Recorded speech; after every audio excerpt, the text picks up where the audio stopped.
ஓம் சாந்தி 7/9/2024 காலை முரளி. ஓம் சாந்தி. பாப் தாதா, மதுவனம்.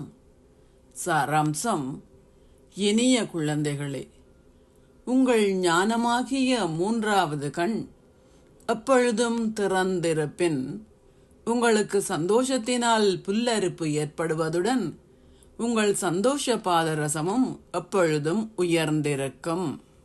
கேள்வி: இந்நேரத்தில் மனிதர்களின் கண் பார்வை மிகவும் பலவீனமாக இருப்பதனால் அவர்களுக்கு விளங்கப்படுத்துவதற்கு நீங்கள் என்ன வழிமுறையை பயன்படுத்த வேண்டும்? பதில்: பாபா கூறுகின்றார், தொலைவில் இருந்தே அவர்கள் புரிந்து கொள்ளக்கூடிய வகையில் அத்தகைய பெரிய படங்களை அவர்களுக்காக உருவாக்குங்கள்.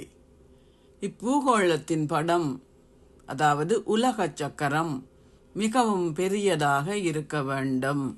இது குருடர்களுக்கான கண்ணாடி ஆகும்.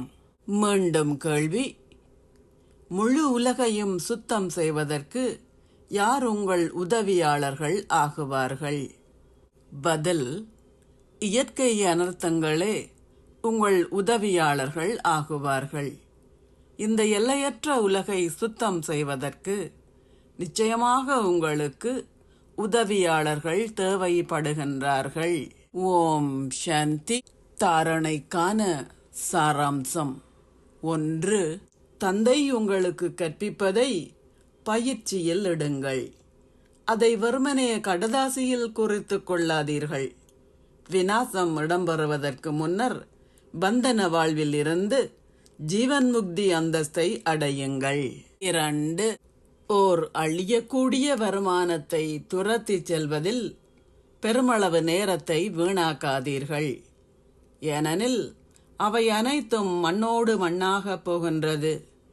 ஆகவே எல்லையற்ற தந்தையிடம் இருந்து உங்கள் எல்லையற்ற ஆஸ்தியை பெறுங்கள். அத்துடன் தெய்வீக குணங்களையும் கிரகித்துக் கொள்ளுங்கள். ஆசீர்வாதம்: நீங்கள் யோக சக்தியால் மாயையின் சக்தியை வெற்றி கொள்ளும் சதா வெற்றியாளர் ஆகுவீர்களாக.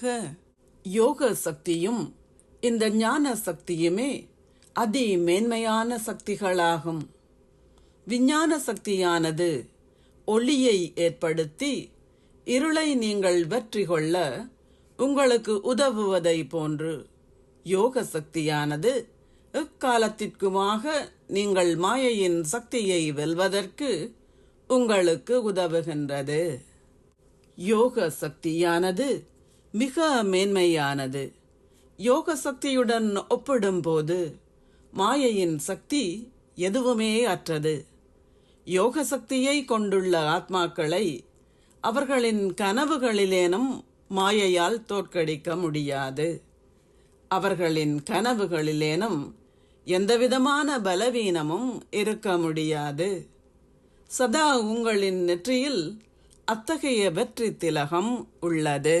ஸ்லோகம்: முதலாம் இலக்கத்தை பெறுவதற்கு வீணான எதையும் சக்தி வாய்ந்தவையாக மாற்றுங்கள். ஓம் சாந்தி. நன்றிகள் பாபா.